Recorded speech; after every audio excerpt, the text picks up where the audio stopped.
আসসালামু আলাইকুম প্রিয় দর্শক, আজকে এই ভিডিওতে আমরা জানব ইতিহাসের সেই মহামানব নবীজি হযরত মুহাম্মদ সাল্লাল্লাহু আলাইহি ওয়াসাল্লামের জন্মের ব্যাপারে এবং সেই অলৌকিক ঘটনাগুলো যে কারণে নবীজি যুগ যুগান্তরে অমর হয়ে গেছে।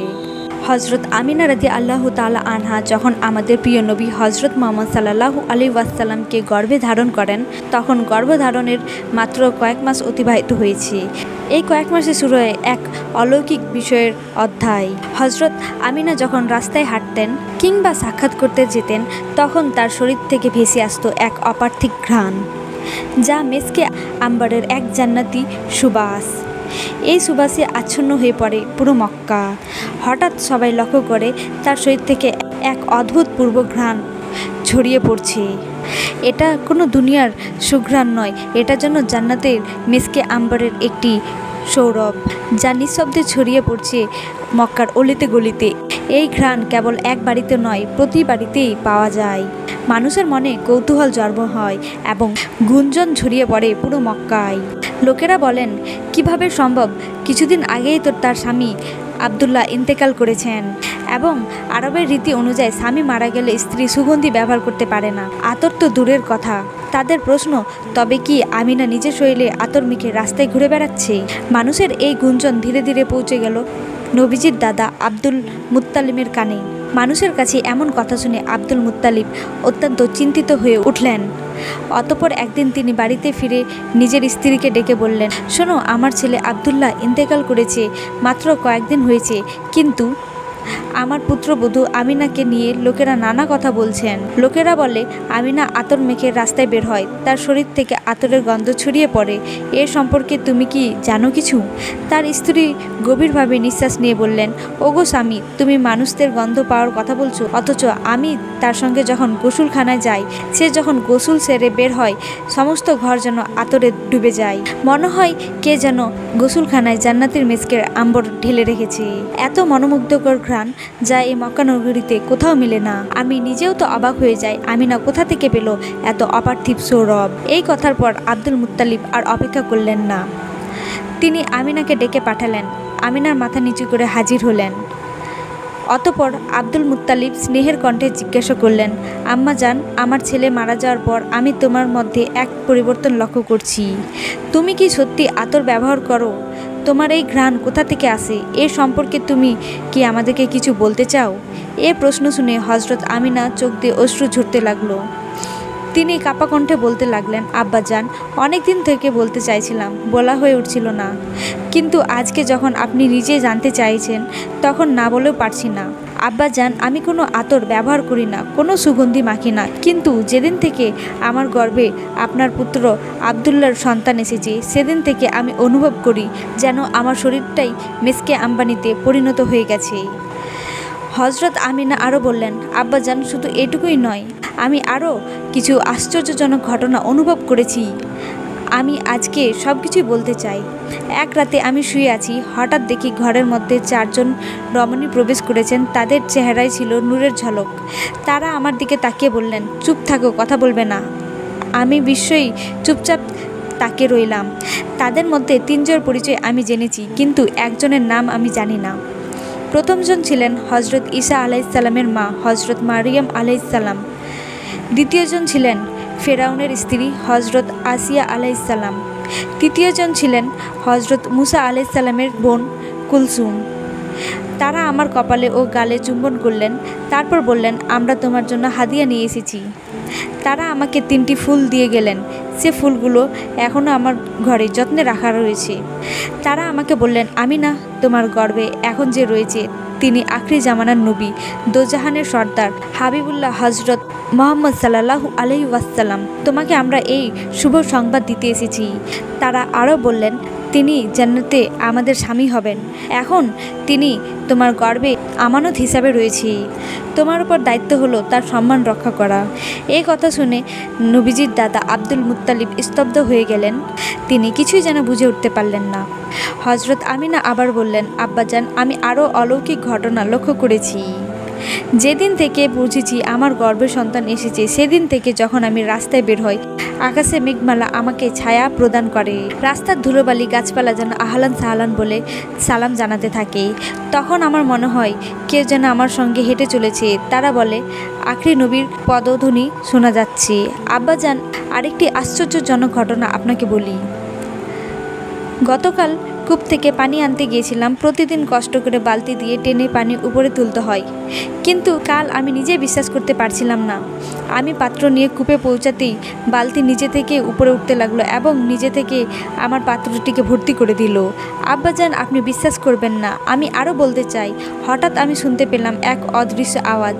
কে যেন বলতেছে, আমিনা, তুমি যাকে গর্ভে ধারণ করেছ তিনি তো সরকারে কায়নাত।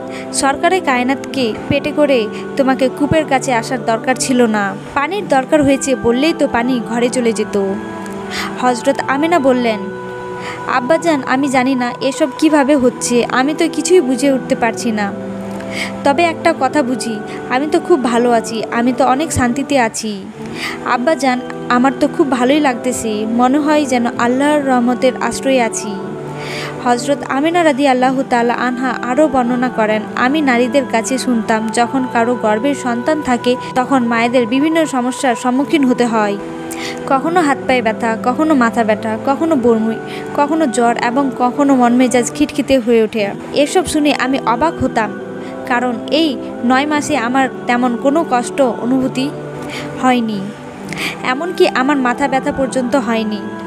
এছাড়াও হজরত আমিনা রাদিয়াল্লাহু তাআলা আনহা বলেন, এই সময় তিনি বেশ কিছু বিস্ময়কর স্বপ্ন দেখতেন। হজরত মুহাম্মদ সাল্লাল্লাহু আলাইহি ওয়াসাল্লামের দাদা আব্দুল মুত্তালিব কাবা শরীফের কাছে গিয়ে দিন রাত আল্লাহর কাছে প্রার্থনা করতেন। তিনি কাঁদতেন আর বলতেন, হে আল্লাহ, আমার ছেলে আবদুল্লাহ এ দুনিয়ায় নেই, কিন্তু তার ঘরে একটি সন্তানের জন্ম হতে চলেছে। হে আল্লাহ, তুমি এই শিশুটির হেফাজত করো এবং আমার আবদুল্লাহর বংশকে অবশিষ্ট রাখো। রাসূল সাল্লাল্লাহু আলাইহি ওয়াসাল্লামের সকল চাচারা অধীর আগ্রহে অপেক্ষা করছিলেন যে তাদের ভাই আবদুল্লাহর ঘরে সন্তান কখন জন্মাবে। এভাবে দীর্ঘদিন চলে গেল। ইহুদিদের ধর্মগ্রন্থে একটি সুস্পষ্ট ভবিষ্যৎবাণী ছিল, যখন শেষ নবীর আগমন ঘটবে তখন আকাশে একটি লাল রঙের তারা উদ্দিত হবে। এই তারার আবির্ভাব হবে তার জন্মের ঠিক 10 দিন আগে। এই বাণী বহু বছর থেকে তাদের আলেম এবং পণ্ডিতেরা প্রজন্ম পর প্রজন্ম ধরে মনে রেখেছিল। অবশেষে সেই প্রতিটি মুহূর্তটি উপস্থিত হলো। একদিন রাতের আকাশে হঠাৎ এক উজ্জ্বল লাল তারা জ্বলে উঠল। আকাশের বুকে তারার উপস্থিতি যেন ঘোষণা করে দিল একজন মহানবীর আগমন হতে চলেছে। ইহুদি জাতির মধ্যে এই ঘটনা নিয়ে চাঞ্চল্য ছড়িয়ে পড়ে। তাদের আলেমরা মানুষদের একত্রিত করলেন এবং বললেন, এটি সেই লাল তারা, যার অর্থ হচ্ছে শেষ নবী পৃথিবীতে আগমন করতে যাচ্ছেন আর 10 দিন বাকি আছে। অতএব তোমরা এখনই মদিনা গিয়ে খোঁজ করো, সেখানে এমন কোনো নারী আছে কিনা যার সন্তান জন্মের সময় এসেছে। ইহুদি দল মদিনায় গিয়ে খোঁজ খবর নিতে লাগলো। তারা একে একে সব গর্ভবতী নারীর অবস্থা জানতে লাগলো, কিন্তু তারা অবাক হয়ে দেখলো সেখানে কেউ এমন অবস্থায় নেই যার সন্তান জন্মে মাত্র 10 দিন আছে।